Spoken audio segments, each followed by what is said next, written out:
guys, good morning. Welcome back to my new video. अनि आजको video चाहिँ मेरो कन्भोकेसन डेको रहेको छ। अनि म बिहानै उठेर ब्रस गरेर फ्रेस भएर कन्भोकेसनमा जानको लागि रेडी हुँदैछु।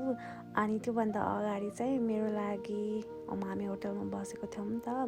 अनि तल रिसेप्सनबाट कल आयो कि हजुरको लागि सरप्राइज गिफ्ट आएको छ, पार्सल आएको छ भन्दा। अनि म त अचम्म मान्दै झरेँ अनि लिएर आएँ। अनि यो गिफ्ट चाहिँ मेरो हस्बेन्डले मलाई सरप्राइज दिनुभएको रहेछ। यसको लागि यही भिडियोबाट नै thank you so much for this bouquet भन्न चाहन्छु।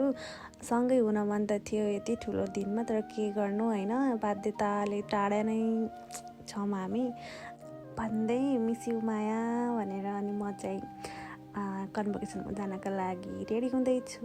हल्का हल्का मेकअप गरेर आफ्नो अलिअलि, त्यस्तो मलाई प्रपरली आउँदा त आउनु, त्यही पनि यस्तो आफ्नो अलिअलि स्किन केयर गरेर अनि कन्भोकेसनमा जानको लागि रेडी भएँ।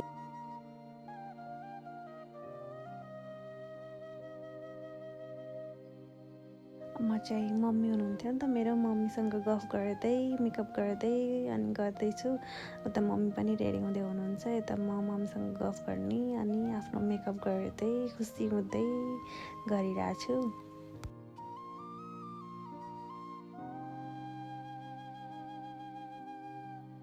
अनि म चाहिँ यो मेकअप गर्दा हजुरहरूलाई मेरो कन्भोकेसन डे कस्तो रह्यो, मेरो एक्सपिरियन्स, मेरो एक्सपेक्टेसन कस्तो थियो त्यो बारेमा भन्छु है त।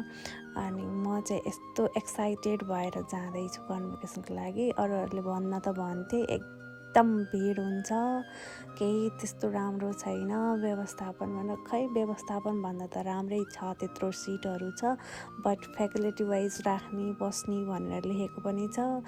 तर त्यहाँ गएर देख्दा, त्यहाँ जाँदा चाहिँ कोही कहाँ छ कोही कहाँ छ, के छ कस्तो छ, पुरै मान्छे धक्का मुक्का गरेर यताउता हिँडेछ, खुट्टो राख्ने ठाउँ छैन। आफूले कस्तो एक्साइटेड भएर गयो, त्यहाँ जाँदा कति बेला फर्केर जस्तो लाग्ने कि कस्तो आतुरी लाग्ने रहेछ। धेरै मान्छे देखेर होला सायद। मेरो कन्भोकेसनको एक्सपिरियन्स चाहिँ यस्तै रह्यो। अनि हजुरहरूको कस्तो रह्यो सेयर गर्नु होला। यति भन्दै चाहिँ म चाहिँ फुल रेडी भएँ। साडी लगाएकोहरू त म भिडियो गरिनँ। अनि मेरो मेकअप चाहिँ अलिकति इन्कम्प्लिट लाग्छ, किनभने म खाना खाएको थिएन। खाना खाएपछि अलिकति लिप ग्लस लिपस्टिक लगाउँछु भनेर। अनि खाना खाएर पुग्दाखेरि यति भिड भइसकेको रहेछ।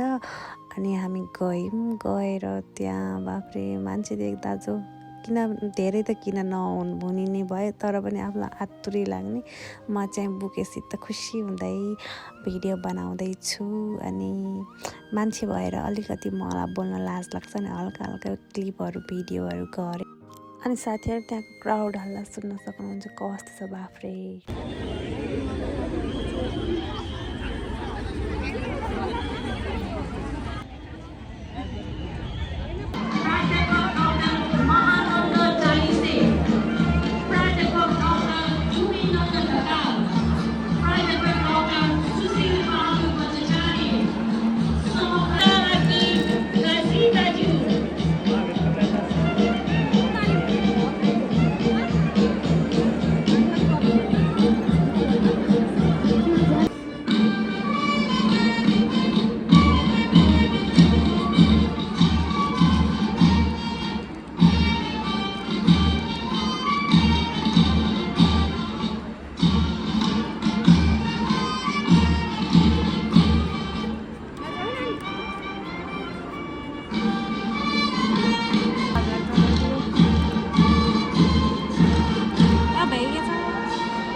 हामी त फर्किसकेको, साह्रो भिड, केही आएको फाइदै रहन्छ।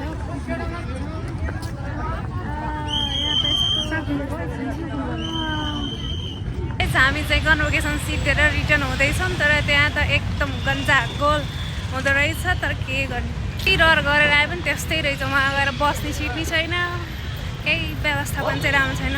नेक्स्ट टाइमदेखि होप राखौँ, हुनसक्छ।